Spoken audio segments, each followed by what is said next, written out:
The following content is not suitable for children. Hello, Laurie. We're getting a lot of feedback here from our listeners.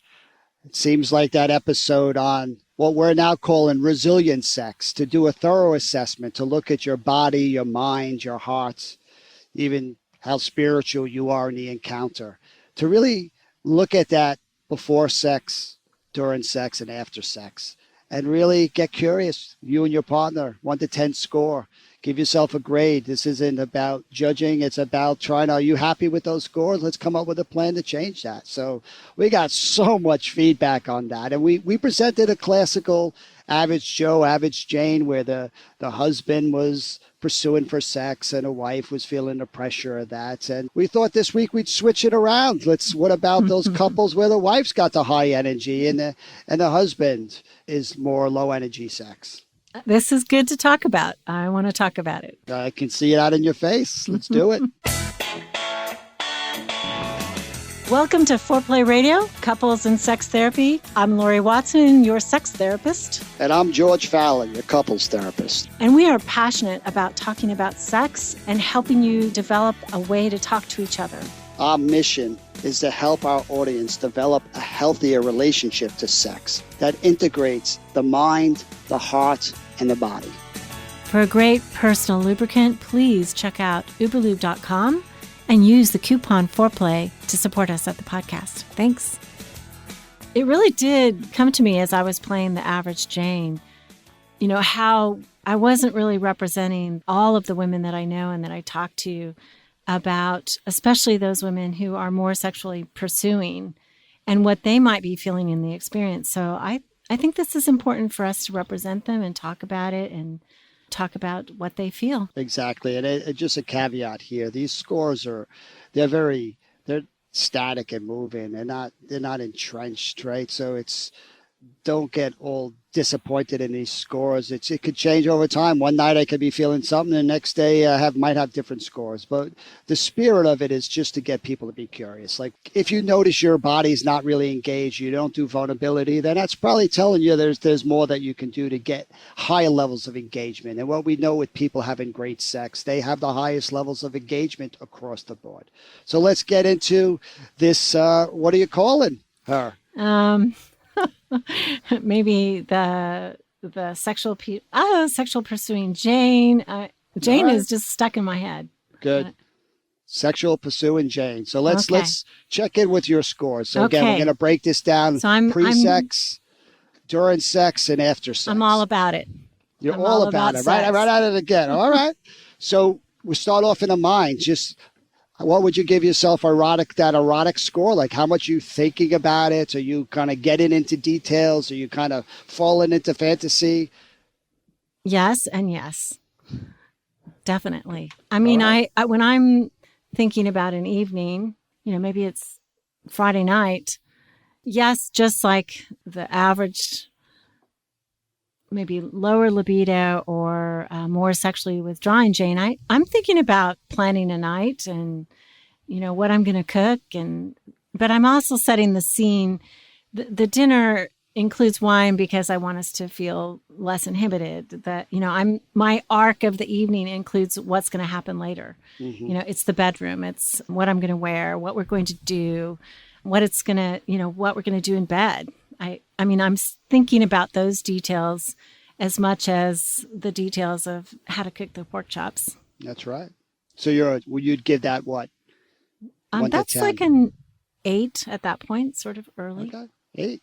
Yeah. So you're already though thinking about what's going to happen, what you might be wearing, what might be the sequence, what might be positions. Your brain's already going down that road.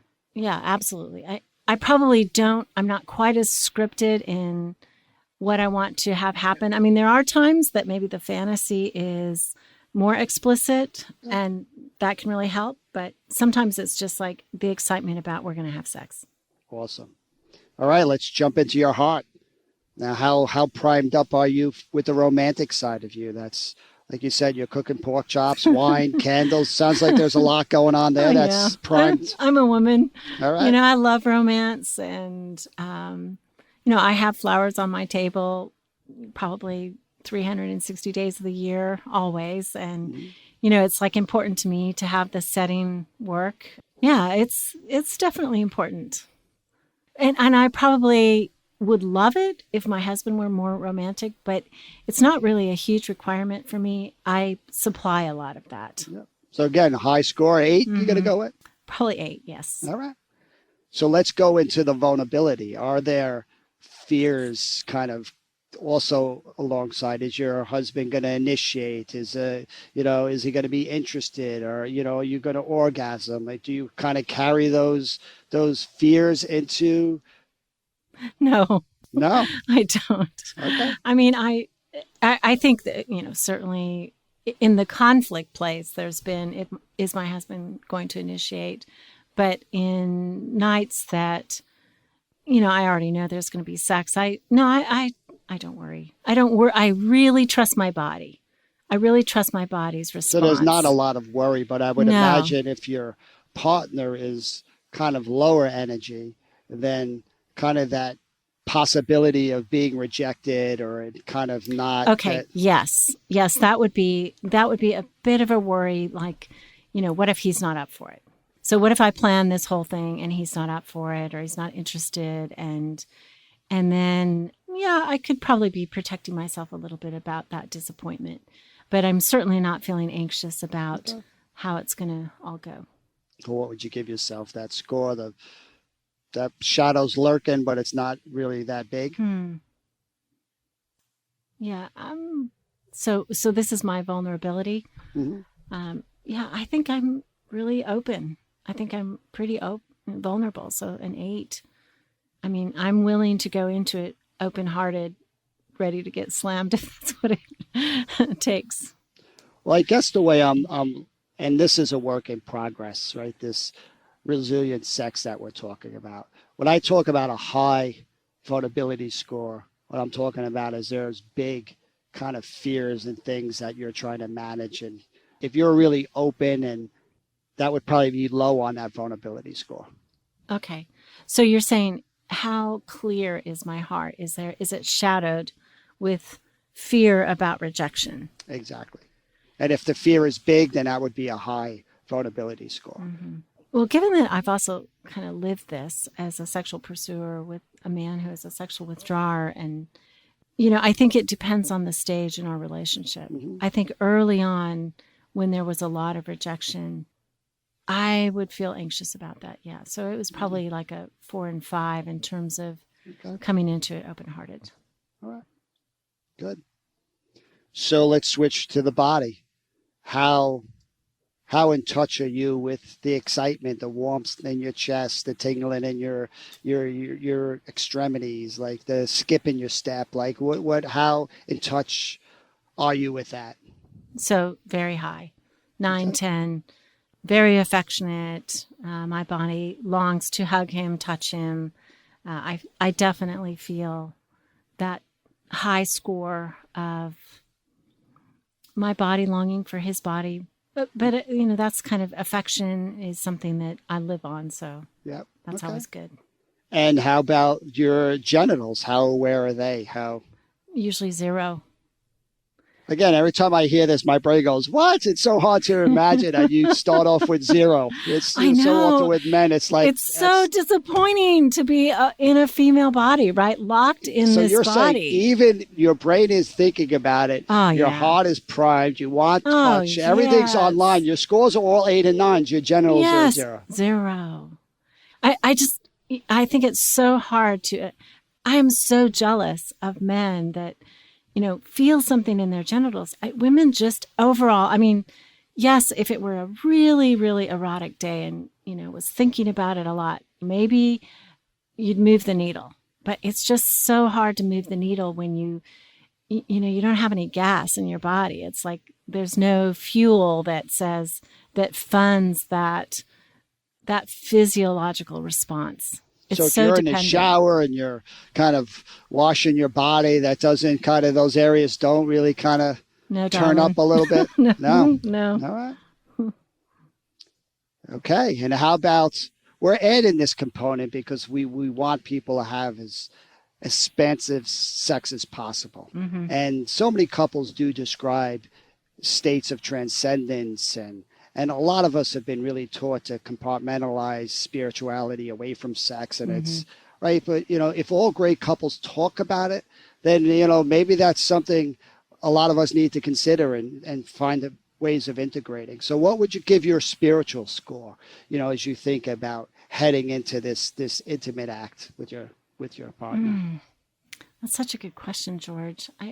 I would say it's pretty low. Okay.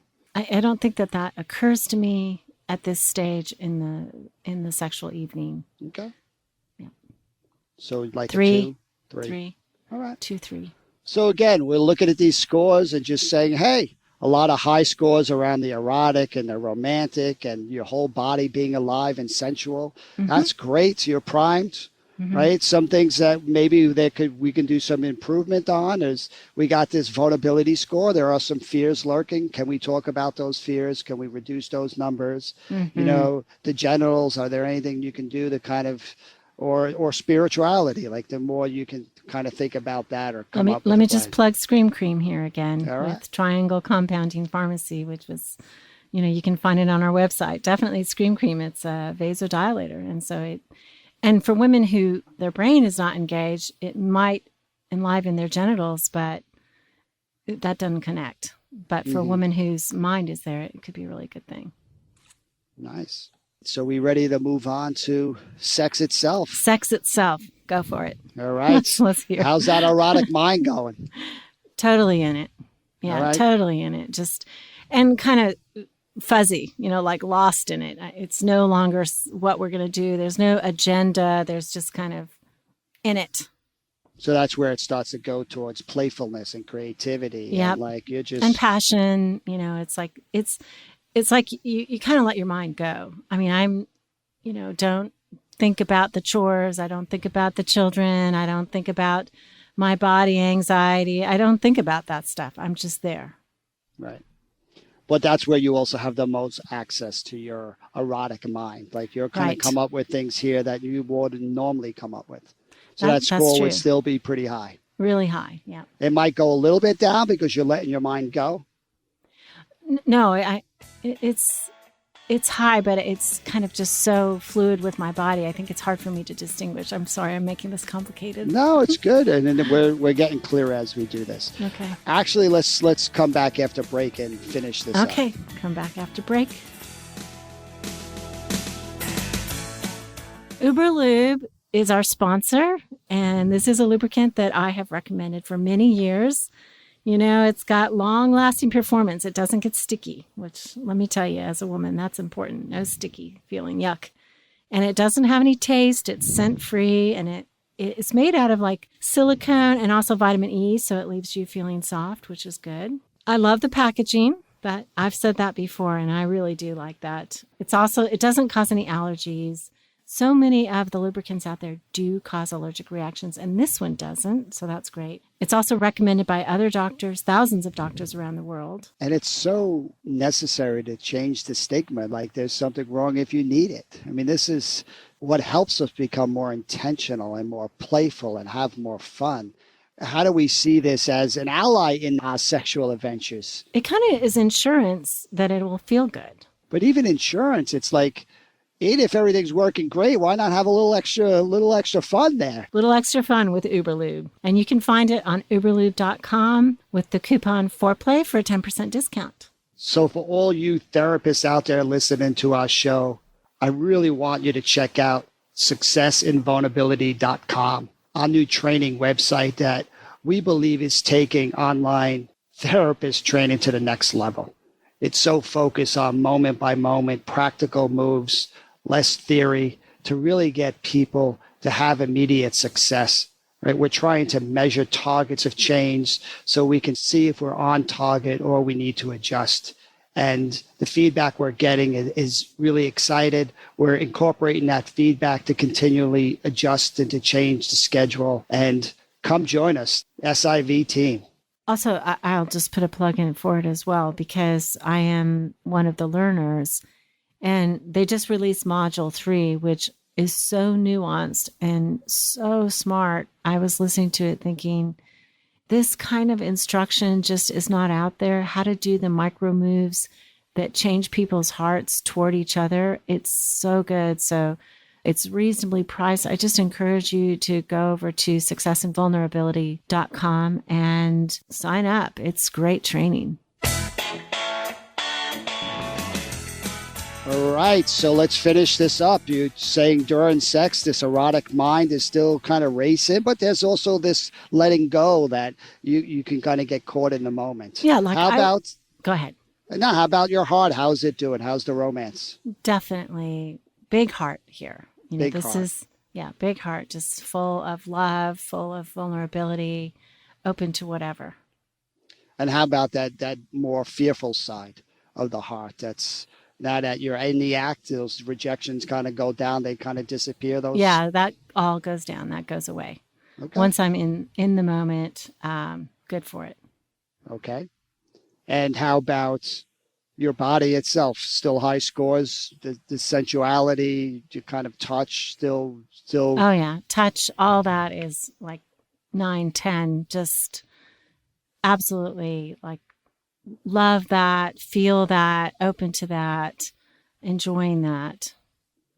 And how the genitals doing?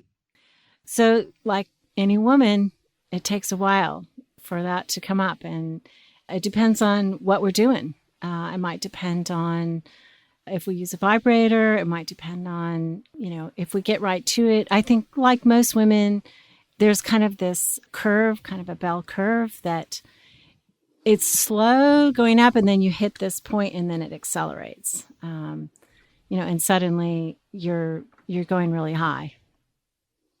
All right. So what do we want to give the score for the genitals here? Oh, gee. So, it comes in, right? It's like a 2, 3, 6, 7, 8, 9, 10. Okay. So that 10 is hallelujah? That's where... That 10 is hallelujah. All right. That 10 is definitely orgasm. And how is the spirituality? I think for me, in the moment of orgasm, there's kind of just a merger that's spiritual. I feel very at one with my partner, like a transcendence that you've talked about before, George, just really melding together, like no beginning, no ending between us. So I guess that's like a spiritual connection. What score are you giving yourself? That's a 10. Oh, this is pretty happy here. You got all 9s and 10s. It's a bingo. Vulnerability it's scores. A bingo, right? I wonder why you want to have sex so much. That's right. That is so right. Exactly. All right, cool. Let's get into post. Okay. Now you just had this multiple orgasmic. We didn't even talk about the multiples. Okay, go ahead. And now you're done, right? What's that look like now? You're cuddling up. How's that erotic brain? So probably not cuddling up right away, sort of more just like completely stunned is kind of how it feels. Just like this moment, almost speechless, kind of not really ready yet to connect. Feeling deeply connected, but not necessarily, okay, I'm going to start to talk. It's like, can't really talk yet. So your brain turns off. Brain turns off. Okay. Yes, totally in the body. All right. Brain turns off. Still feeling romantic? Still feeling very romantic. Vulnerability kind of very low? No. Vulnerability high. I'm ready to talk about anything. There's like this pause, but I still feel safe. I feel very safe at that point. Emotionally. So we're gonna fix you listeners the vulnerability scale. We gotta kind of work that out. Right. So when you're open and really can talk about anything, that's what we're calling low, because it's not high fears, right? That's when we're giving a high score. But whatever, we'll work that out. How about your body? You're still high scores? Yeah, I think the body definitely. I guess, really the body is kind of sated. It's like it's filled up. So, I don't necessarily need as much at that point. Mm-hmm. I feel very full. Well, it sounds like the erotic mind, it starts to kind of wind down a little bit now. It's kind of got its needs met, Yeah, and it yeah. starts to settle in and gets a little Thank sleepy you. maybe. All right. Thank you for articulating for me. How Right. about your genitals? So, I mean, that you didn't say about multiple orgasms. So definitely that would be very high because as a woman, you don't actually kind of lose arousal quickly. And so definitely could want to have sex again right away. And I would say that like just desire in general is very high. You know, your genitals, you want to go again. Not necessarily, and I don't want to paint this for people. I don't want people to feel pressured about this, but a lot of women talk about that they're ready to go again a few times perhaps. And then finally, there's kind of like this release. Okay, done. Now done. Okay. And how about spiritually? I think, oh gosh, help me with this question. I'm not sure where I'm going. And again, this is just something else we're adding. There's no right or wrong. If you don't have any spiritual component, that's totally fine. Everybody's got to tailor this to themselves. You know, but that part of you during orgasm that really felt part of something bigger than yourself, Right. you know, afterwards, do you feel that sense of calmness and peace? Does it make you think about like being some gratitude or feeling, you know, some people do, they use the word transcendence. They do think about God. They say to themselves like, you know, thank you for this gift. I'm so happy to be alive. And like they kind of drift into that realm. Other people, they don't think about it at all. So it's just something. I mean, you said it was at 10 during orgasm. Yeah, so definitely. I'm curious about what happens afterwards. Yeah, probably. I'm not sure that I know, first of all, but it doesn't feel as high as it does during orgasm. Okay. So those scores. So maybe 5. All right. So you got all my numbers, my stats down? I got all these my different stat card. stats. Okay. And I'm sure the stats change depending on the day, developmentally, Yes. where you're at. Yes. And there's no right or wrong with these. It's just a way of saying, hey, you know, wow, I never thought about the spiritual part. Maybe I can think a little bit more about that. That would bring something else that's there that I just haven't been paying attention to. Or, you know, these erotic scores or these romantic scores. So, I mean, I'm impressed with generally how high these numbers are. You know, and a lot of times sharing this with your partner, I think for a lot of times for men, like once the orgasm comes, it's like over, right? That to think that the general focus is still pretty high, like the focus disappears, right? That you're still afterwards. That's, you know, that's really information I haven't heard before. Okay.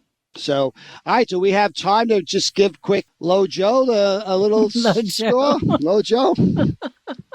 Low Joe. You know, I think we're out of town. We need to do Low Joe later. Yeah. Yeah. All right. Okay. I didn't want Low Joe to feel left out here. Okay, we will talk about Low Joe, the low libido or the withdrawing male and his issues another day. Yes, and this is we're having a little fun, but the last thing we'd want people to feel is pathologized to judge because, you know, the circumstances that dictate how we see sexuality or how our body responds to that. Absolutely, and people who are withdrawers or pursuers sexually, they have their reasons, they have their history, they have their experiences that determine where they're at and how they move toward or away from sex and toward or away from their partner sexually.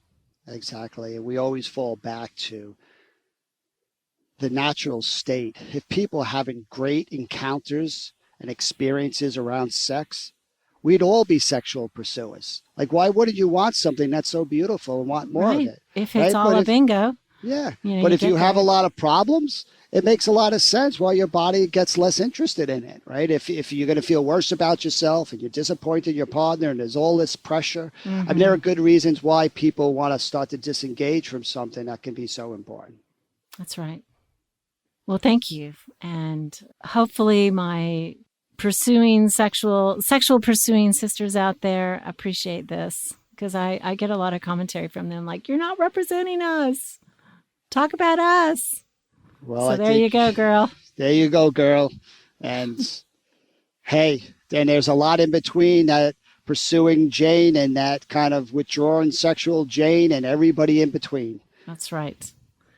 Okay. There is no normal, right? We're all just trying to find our own comfort level within the spectrum of sexuality. And I think this is a lovely way to kind of think about aspects of the sexual experience that we may not break it down by normally, and a way to communicate with our partners about these differences.